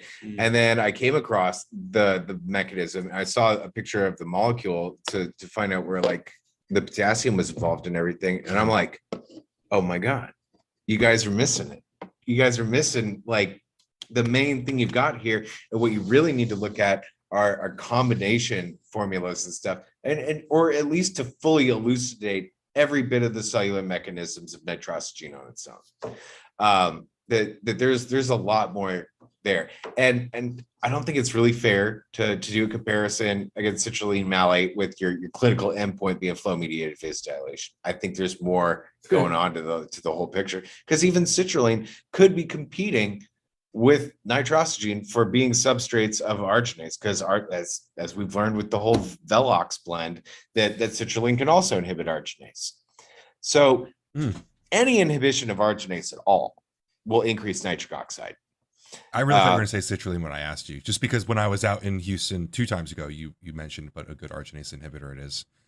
Well, I mean, I probably said nitrosogene because it's thought provoking. Like, it would be really interesting to see like nitrosogene up against citrulline and a couple different kind of known arginase inhibitors like Norvaline or NOLA, and looking at those and seeing how well they perform against each other. I think that would be kind of neat, and it would actually give a lot more credibility to how nitrosogene works so well at such a low dose. Yeah. I mean, I'd love to see you guys team up with them. I mean, if pricing is the issue, I think you guys have the distribution to kind of negotiate with. I want that It's a smoking terrible gun. time for these raw material suppliers and cutting costs for us. Inflation hits everybody. I mean, Even there's now. a Plasm Surge V3 in the timeline somewhere, right? And it could go in a lot of different directions. Yeah. So you mentioned the small dosage of it. That's the top end of the safety data. You can't go over, I think, 1,600 milligrams of it. Would you, for your intended purpose, would you be using more? No.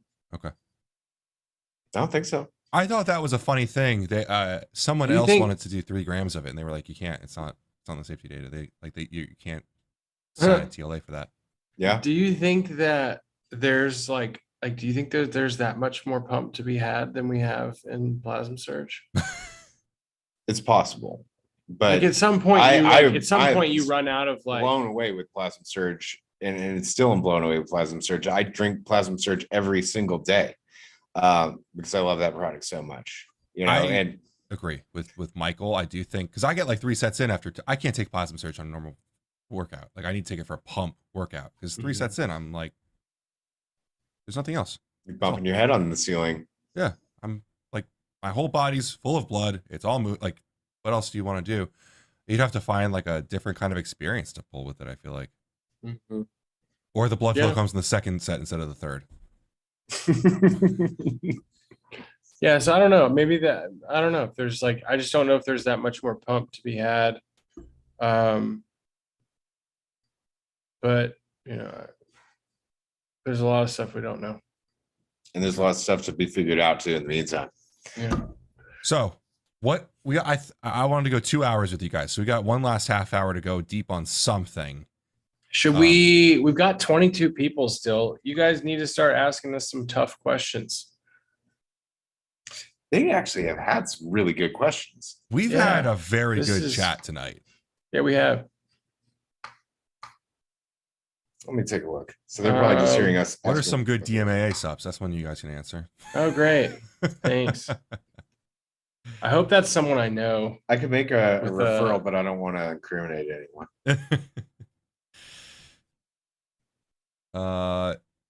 People were really interested in the Super Shrooms and Serenity section. Super Shrooms is going to be a logical upgrade, and it's like we'll tell you off the air, and you'll be like, "Oh yeah, it's no brainer." Yeah, Super Shrooms. Let's see. Let's run through some broad strokes of our NPD. So we had that meeting today. We want to do some we did the we didn't go so hard with it, but hybrid has like that flavor tech in it where it kind of gives you I think you've been here before. where we gave you a Yes. large dose of it and it feels like your tongue's being electrocuted, like this kind of thing. So you hence actually had me eat the actual plant that one the time. buttons, Mhm. yeah. Yeah. So we are hopeful to maybe explore some more of that in another way this summer. Okay. You know, so maybe look out for that. What else? We have a SKU dropping next month, God willing. Kind of like a beauty from within concept. I think Okay. Core just did something similar, right? I was Hair, skin, and impressed nails. because Yeah, they did a hair, skin, and nail. Oh, you have it. Yeah. they did a lot of things in that formula that I was thinking about doing, and then I decided not to do. But I get it. Like that's a great build. Like what they've got going on there.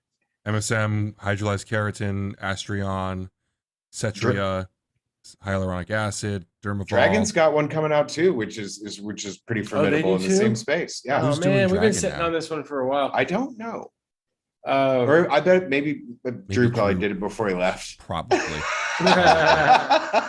Probably. So yeah, so we've got that coming next month as just like an extension to push, like, I don't know, I'd pair it with collagen, obviously. You could pair it with It's a really Plasma good. Surge. You could pair it with Flight and Anomaly. You could pair it with well, I mean, You can pair it with anything because it's a really good basket of goods any way you slice it. I mean, sure, like there's claims for the beauty from within parts of it, sure. Yeah. But there's so much more to it than that, because it's some of the finest antioxidants that you'll ever find on Earth. And then they've got some of their own cellular mechanisms that go off in all these different directions. That it's just really neat.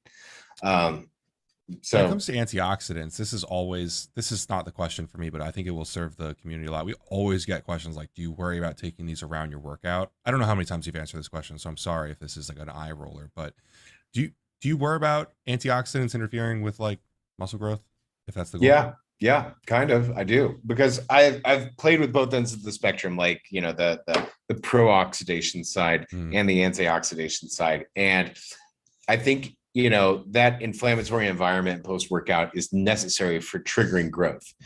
If I were you, or if I were, you know, whoever at home, I would take your antioxidants at a different time of day, probably away from your post-workout window. Save that post-workout window for all your recovery stuff that are outside of antioxidants. Or even, you can even do your antioxidants pre-workout and still be fine. But that post-workout window and then before bed, you probably don't want to be as antioxidant heavy. And it's another one of those reasons why I'm a fan of arachidonic acid. I don't worry about the antioxidants that much. I No. think it's that big of a like, Yeah. It's interesting because Joey's the only like highly educated person who's given this answer, because most people say it's not that simple. Like, it's not simple enough to just say don't take it at this time. But yeah, see, that's the benefit of not knowing as much. Is you can just like win by taking it really quickly. Or Yeah, when by but saying you It's don't like, know. I know that you know, or I know that you don't know enough to really know. like Joey said, like, it's okay to take it pre-workout. At what Yeah. point does I mean, that? it's in Plasma Surge got antioxidants in it. That's kind of like my question. Yeah, but I mean, that's glutathione. Like, Yeah. it's so ambiguous. It's not something that's foreign to the body, like lutein or zeaxanthin, you know, Yeah. or something of that nature, or resveratrol, that they're polyphenolic antioxidants that you know, glutathione can, you know, if it's not helping, you know, convert your nitric oxide into S-nitrosoglutathione, it'll be just as happy hanging out in your liver and waiting for some shithead radical to come its way. Because I'm thinking like your normal, like S7 is based off of antioxidants. I mean, I'm not the biggest fan of it as a pump ingredient, but like it's literally made for pre-workout. Or I think probably the other side of this too, not being a direct antioxidant, but like kind of the way that it works in your body is like a berberine. A lot of people talk about like GDAs post-workout or pre-workout to get a better pump or better recovery, but that whole CAMP thing being kind of the opposite of what we're trying to do at that time. Yeah. I'll go back to that feasting and fasting conversation that we had, Joey, but like kind of timing your stuff far away so you can really hit yourself with everything that's recovery based, being post workout. I really, I've dropped 20-ish pounds in the last like year, just going to like just fasting in the morning and then kind of leading into the workout with my carbs, and then post workout eating my biggest meal. To me, Started working a lot more, huh? Yeah, seriously. That's what happens. I love, just because I don't worry about the amounts anymore. And it's funny because Michael and I've had these conversations over the years too, just like not worrying about 6, small meals a day. Kind of like, because those fast during that fasting time, I work great. I love that. I love that time. And I'll break that fast with like an energy drink or other stuff like that. But the point is, I'm not like worrying about getting my chicken and rice in every 3 hours. Yeah, I mean, I can appreciate like if you're on a bunch of like really powerful compounds and like eating 6 times a day to kind of curate that just intense like mTOR that's going on. But I would want to be on those same compounds, doing the same kind of regimen that we're talking about with that heavy recovery window. Well, I mean, but I can appreciate when people do that, right? Yeah. Because they think they need so many calories and so much protein and stuff. But I pulled so much protein out of my diet, like when I started doing like intermittent fasting during the day, and like it doesn't like seem to impact. I don't get like smaller, if I want to focus on like getting stronger and stuff, it's not like I'm not like a bodybuilding athlete by any means, but so like for me, I do this kind of cycling type idea, a different kind of cycle, obviously, but like this whole idea. And then if I want to grow into a month, I just add those meals in a little bit and my body responds so amazingly. Yeah. Instead of always worrying about those meals. I kind of also got this idea from our friend Kenton, who doesn't really believe in long or really surpluses at all, but modulating your timing and going back and forth between like kind of like a maintenance and then that either caloric or surplus. Because I think in the same way that we're talking about putting on size, it's also, we talked about before, like the prep type stuff before we got off the rails. But Joey, I'd actually be interested to hear like what your sister's regimen has been like, because I'm imagining if she's related to you, she probably has a pretty not easy, but a different setup than normal. Well, one of the factors this year that she didn't have yet last year was anomaly. And she's kind of like one of my case studies where I'm seeing what anomaly can really do for someone who's in a caloric deficit and still working out really hard. And I think that, it'll be really nice when like she has the pictures of her show from the previous year. And granted, you're going to get progress, in 365 days of training. Sure.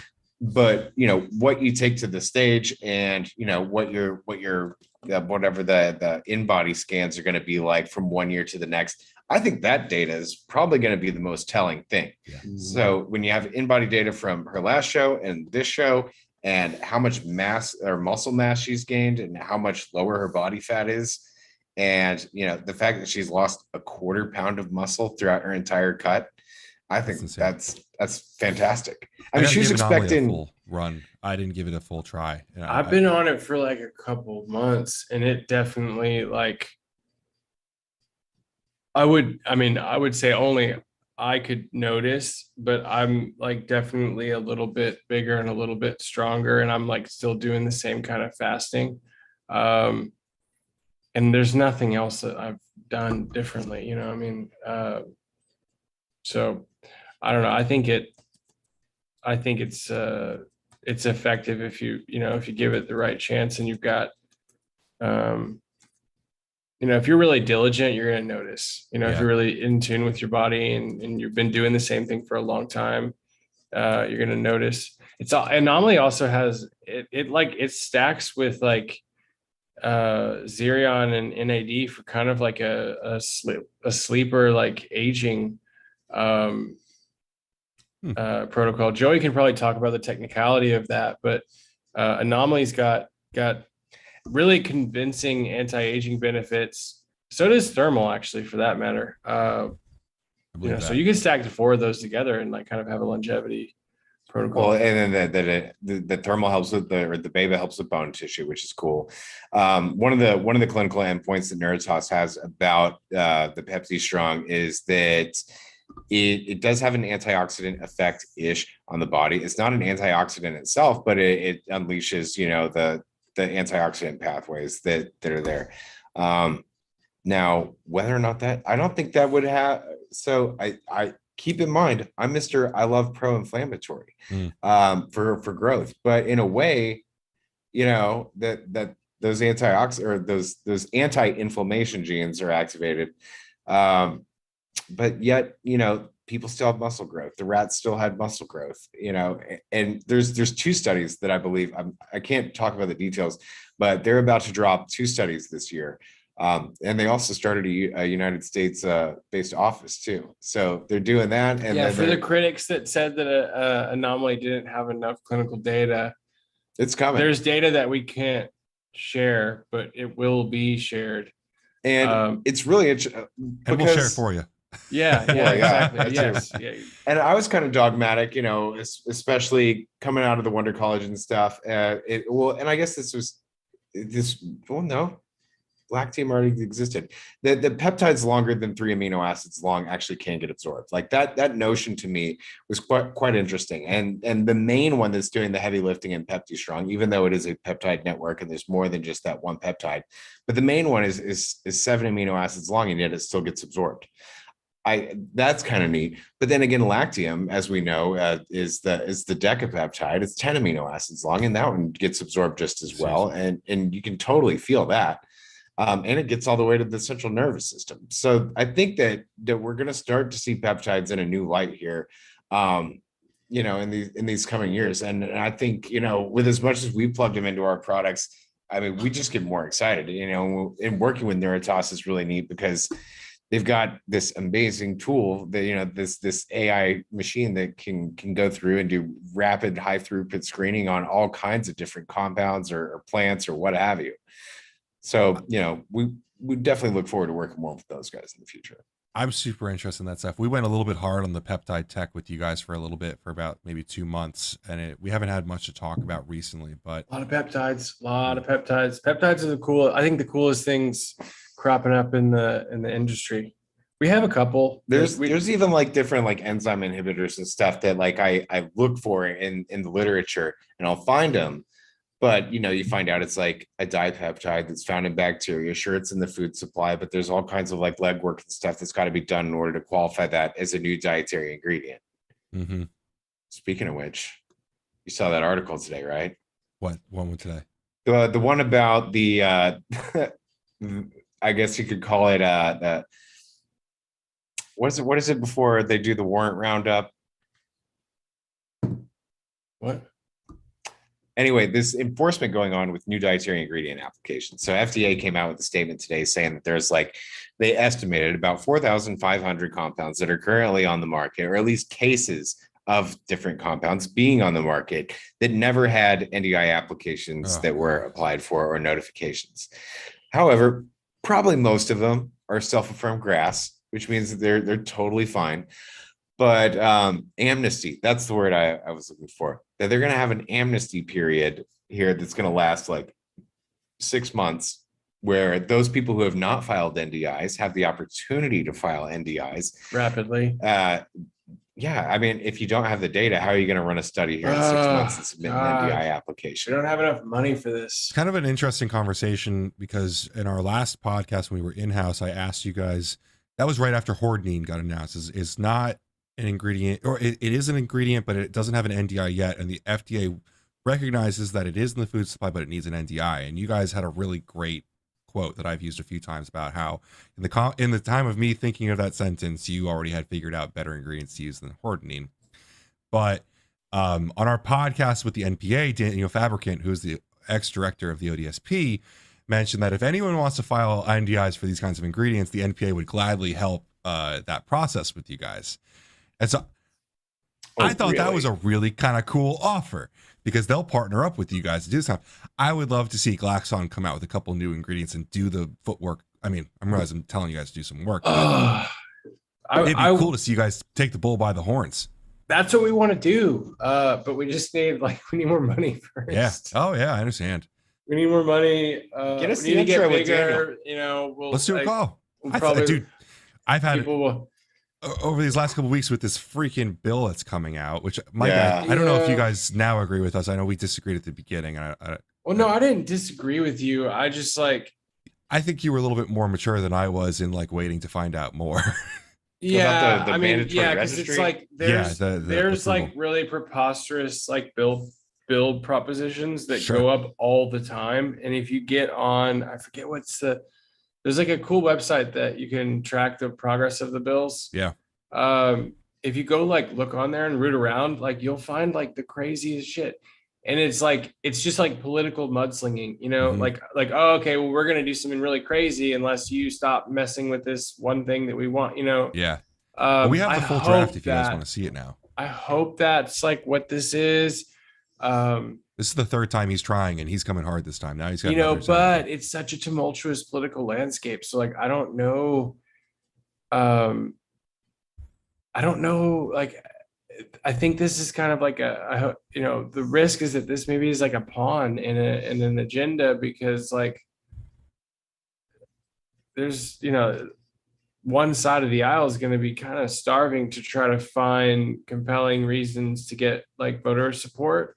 Mhm. Yeah, I don't know. I don't like it. I look at that and I'm like, okay, well, what can we do about this besides try to build a really big business so that whatever happens, we can deal with it. Right. You know, if you're not one of those, then, you're probably just going to end up, I mean, from what it looked like to me, maybe you can explain it a little better. I know we only have 12 minutes left, but it looked like kind of what Canada's system is. It's an astute observation. It's similar. However, first of all, it attacks us kind of like drugs, and none of us have enough money to kind of be similarly regulated to drugs. And the pre-approval process is still extremely ambiguous. There's really not a lot of criteria to show.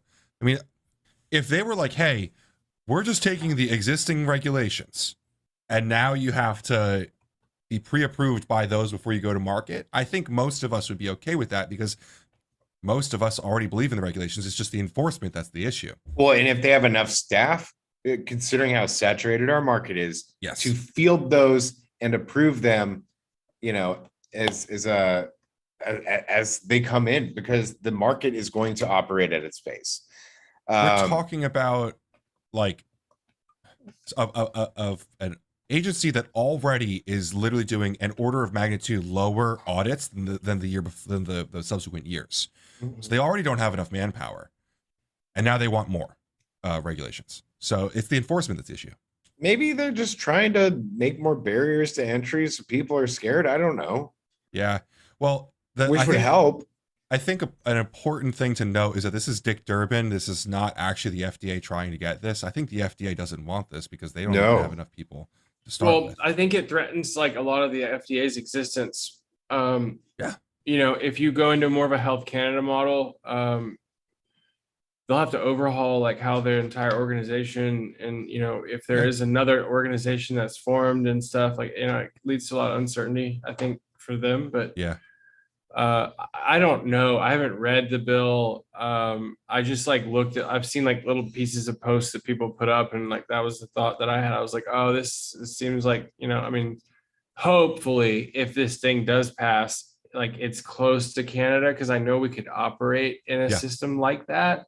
It's just, getting a product approved in Canada post-COVID is a year-long process. So you're looking at 9 months to 2 years with the current- Right. So, here. bringing a product to market, and I don't know how they would treat, would they just would they grandfather existing products in the marketplace? Cause how are they going to Obviously, our opinion is that our technology evolves far too fast in order for that to be viable. I mean, what if they did the same kind of thing to computers, and you'd have to, wait, however many months or years just to upgrade your hard drive space. I do appreciate that dietary supplements has a lot of its own unique, invalid, quality concerns and ambiguity in like the regulation landscape where, you know, it is entirely possible that like we could go find something to do something in a product and it could be unsafe. Right. And it, you know, a lot of people may not have the capability to discover that like you would in the pharmaceutical world. Does that happen often? No, not at all. It almost never happens. Yeah. You know, so I mean, we're talking about an agency that accidentally served probably the biggest one of the biggest companies in the industry accidentally for a product that they never even owned. I don't know if you guys saw this. Yeah, the Glanbia thing.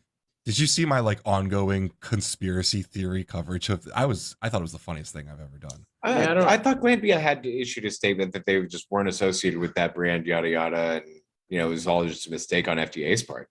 Yeah, but what they didn't really, Glanbia didn't want to say anything about the FDA. They didn't really want to tell the full truth because it really looks bad for the FDA, and they were kind of nervous about it. What happened was a company copied and pasted the terms from Glanbia's site and forgot to change the name on it. So when the FDA was serving this company, they went and they found their name and address on the site, which was the terms and conditions from Glanbia.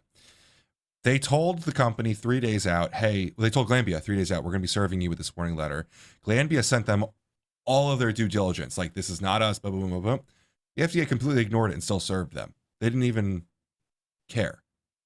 But you want these guys to handle pre-approval for every single company in the industry. That's what I'm saying.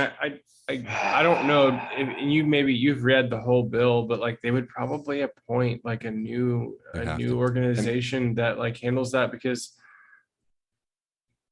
how it works with Health Canada is that like they're not the people that are approving product applications and stuff aren't really involved in enforcement at all.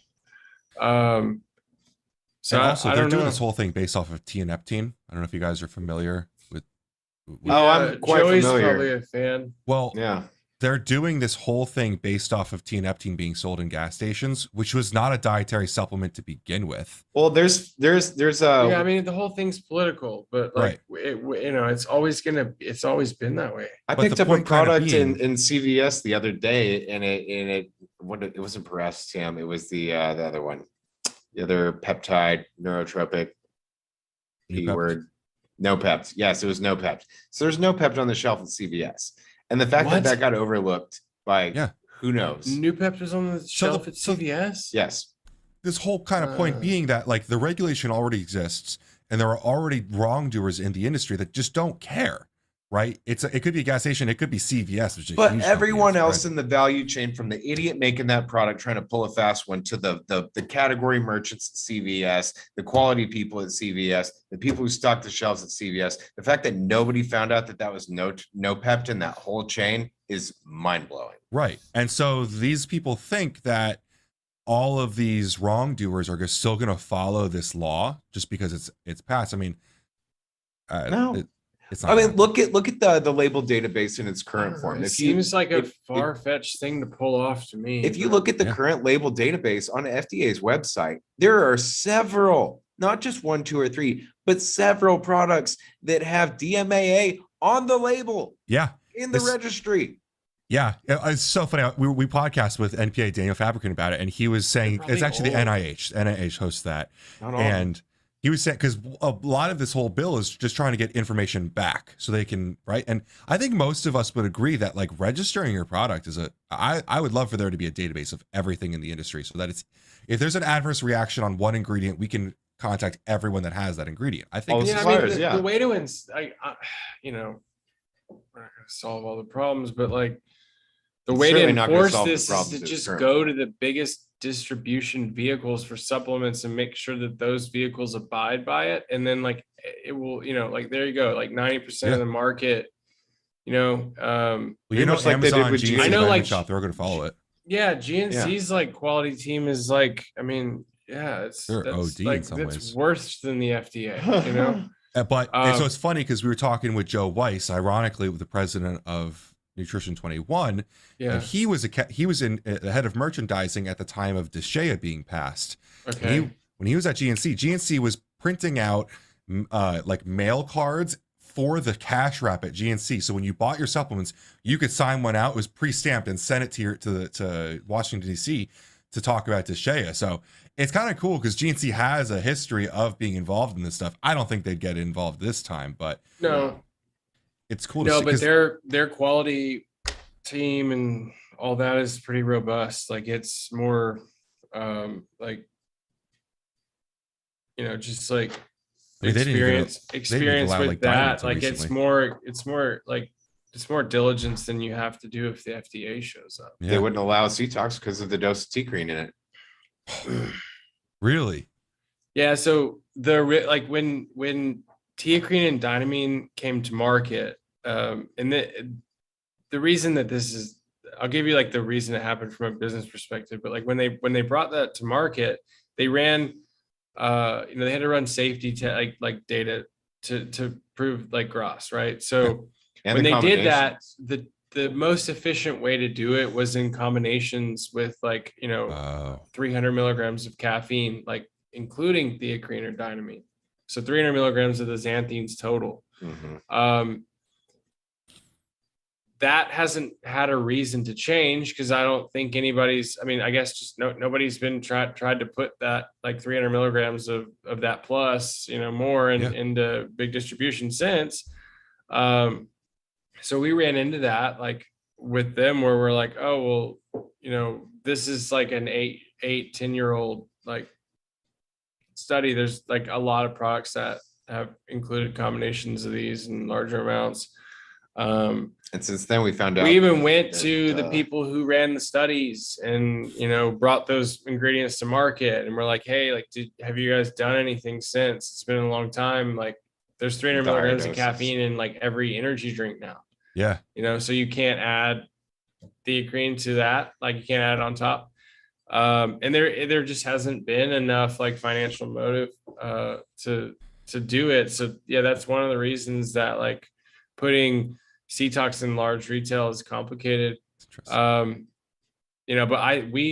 like the theacrine in there. I think I there's think like Cetox has legs in C stores. oh yeah, for Sure. sure. And maybe we'll work something out like down the road, but I'd hate to concede that. Like it would be complicated to concede it because like we'd have to. I don't know. I don't want to get into that. But anyway, yeah. So I got one question for you guys to close out the night. It'll be a fun question. let's do it. So you've talked about a bunch of different new products that you guys want to get into, like liver and different stuff you don't already have, and you're getting into like grocery and C stores and stuff. Would you ever do a I want to use the D word pill for this, but like an ED pill or a Viagra of sorts from your side? we talked about recently. Several names. What's that? Several Like, names. you guys should have so much fun with the names, but Yeah, I thought we so could have an Easter one What we talked called about Resurrection. was taking plasm caps and sort of like if we did a V3, like bolting into it like more ED like functionality. Yeah. Like still keeping its original like intention, but like making it like giving it a little bit more of that like vibe just for fun. Plasm caps actually sells extremely well, shockingly well in certain places. And, so I wouldn't want to change it a lot, but we did have a conversation about that. So I think that if we did something like that, we would, that's where I'd want to do it, because like, I think if that was like an additional marketing claim or, like part of the product breakdown, I think that would be interesting for people as an alternate to, pump product in powder. But there's definitely people out there that like take nitric oxide boosting products like that for that reason, And most of these products are centered around nitric oxide anyway. Yeah. I was outside of like maybe adding a little bit of Yohimbe for like the oomph of it factor. I thought it's kind of like a fun category that I feel like you guys would stretch your legs hilariously there. Yeah, it would be Ask fun. your doctor at a local gas station attendant about my coxaflopping. Awesome. All right. Well, guys, this has been a really another fun one. I can't believe we can only do one of these a month, but I think everyone in the chat except for Aaron and Cody. I'll take care of Cody for you. Aaron, I don't know where you are in the chat, but if you're watching, you gotta send Joey your information, and from there on, I guess we'll be talking next month. Yeah. Awesome. Well, thank you Pleasure. guys for your Alright. time. Thanks for having us. Well, Thanks do for we know what watching. the topic's going to be next month? We can tease everyone. Protein. It will. Well, I think Maybe. it will center around protos. We just got those in. And Looking to move. vanity. We'll have Did you this say immunity? No, vanity. Oh, vanity, Vanity, which is our beauty from within product, and I hopefully by that time we'll have some of these things that we were just throwing out there that are in our new product development will maybe be firmed up, so we'll probably have some of that. awesome. Hopefully if Joey makes me the buffer sample, will be that one. Thanks, Aaron. Awesome. Boom. All right, guys. Well, I'm going to go enjoy some Protos, and we'll talk soon. All right.